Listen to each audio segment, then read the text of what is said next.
Hello बच्चों, let's read this question. The question is select the correct statements about van der Waals constant B. और statements यहाँ पे क्या क्या given है. It is excluded volume, it depends on the intermolecular force of attraction, greater the value of B the easier will be the liquefaction of gas, its value depends on molecular size and the options are A B and C only, A and D only and A B C and D. तो यहाँ पे हमारा की concept क्या हो जाएगा.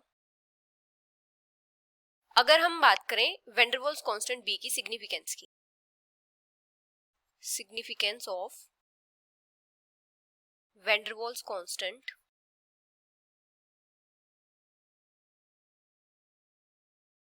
B. तो van der Waals के अकॉर्डिंग क्या है कि किसी भी गैस का प्रेशर अगर अप्रिशिएबली हाई है तो उस गैस की जो वॉल्यूम होती है वो लो होती है. तो वहां पे हम मॉलिक्यूल्स की वॉल्यूम को नेग्लेक्ट नहीं कर सकते in comparison to total volume of gas. तो जो रियल गैस के मॉलिक्यूल्स होते हैं उनका फाइनाइट साइज होता है और वैन डर वाल्स मॉडिफिकेशन के अकॉर्डिंग जो अवेलेबल फ्री स्पेस होता है मॉलिक्यूलर मोशन के लिए वो क्या होता है, टोटल वॉल्यूम जो होती है कंटेनर की उससे कम होता है. तो यहाँ पे जो स्पेस ऑक्यूपाई करते हैं मॉलिक्यूल्स किसी इंस्टेंट पे वो अवेलेबल नहीं होता दूसरे मॉलिक्यूल्स को सेम टाइम पे मूवमेंट के लिए. यहाँ पे क्या होता है, रेस्ट्रिक्टेड वॉल्यूम होती है कोलिजन्स के टाइम पे. तो यहाँ पे क्या होता है, एक्सक्लूडेड वॉल्यूम होती है, एक्सक्लूडेड वॉल्यूम. और इस वॉल्यूम को रिप्रेजेंट करता है van der Waals constant B.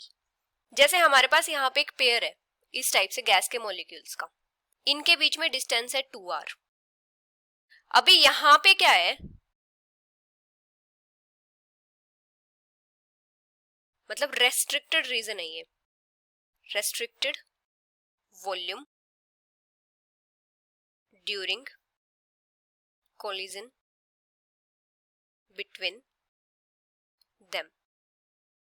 तो यहां पे जो एक्सक्लूडेड वॉल्यूम होगी बाय पर पेयर वो कितनी हो जाएगी, एक्सक्लूडेड वॉल्यूम बाय पर पेयर. अभी गैस मॉलिक्यूल्स क्या हो जाएंगे, स्फीयर की शेप के होंगे तो क्या हो जाएगा 4/3 पाई इंटू 2r क्यूब. तो यहां से हमारे पास क्या आ जाएगा 8 इंटू 4/3 पाई आर क्यूब. अभी जो एक्सक्लूडेड वॉल्यूम होगी पर मॉलिक्यूल, ये क्या है, पेयर की है, तो एक्सक्लूडेड वॉल्यूम पर मॉलिक्यूल वो कितनी हो जाएगी, इसकी हाफ, तो 8 into 4/3 pi R cube into 1/2. तो ये कितनी हो जाएगी 4 इंटू 4/3 पाई आर क्यूब. तो रियल गैस के लिए जो फ्री वॉल्यूम होगी वो कितनी हो जाएगी, जो टोटल वॉल्यूम है minus 4 into 4/3 pi R cube into N, ये हो जाएगी 1 मॉलिक्यूल के लिए. तो एक्सक्लूडेड वॉल्यूम पर मोल कितनी हो जाएगी, एक्सक्लूडेड वॉल्यूम पर मोल ये हो जाएगी 4 into 4/3 pi R cube into N A. और इसको हम क्या करते हैं, इक्विवेलेंट होता है ये बी के, ये क्या होता है van der Waals constant B. तो जो वॉल्यूम होती है गैस की वो क्या हो जाती है v माइनस एन बी.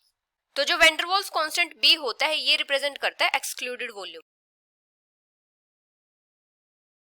और जो बी की वैल्यूज होती हैं ये किसके ऊपर डिपेंड करती हैं, मॉलिक्यूलर साइज पे, depends on the molecular size. Molecular size जिन मॉलिक्यूल्स का जितना ज्यादा होगा वहां पे बी की वैल्यू भी उतनी ही ज्यादा होगी. Larger the molecular size higher will be the value of B. अभी क्या होता है, B की जितनी ज्यादा वैल्यू होती है उस गैस को कंप्रेस करना उतना ही डिफिकल्ट होता है. Higher the value of B, it is difficult to compress a gas. तो यहाँ पे फर्स्ट स्टेटमेंट क्या है, इट इज एक्सक्लूडेड वॉल्यूम, तो ये करेक्ट है. सेकंड है it depends on the intermolecular force of attraction, ये इनकरेक्ट है, ये डिपेंड करता है मॉलिक्यूलर साइज पे. थर्ड है greater the value of be easier will be the liquefaction of gas, ये भी इनकरेक्ट है क्योंकि बी की जितनी ज्यादा वैल्यू होगी उस गैस को कंप्रेस करना उतना ही डिफिकल्ट होगा और वहां पे वो लिक्विफाई नहीं हो सकती। फोर्थ है it's value depends on molecular size, तो ये करेक्ट है। यहाँ पे करेक्ट स्टेटमेंट कौन सी है, first and fourth, so the final answer is a and D only, which is option third. Hope you understood it well, best of luck.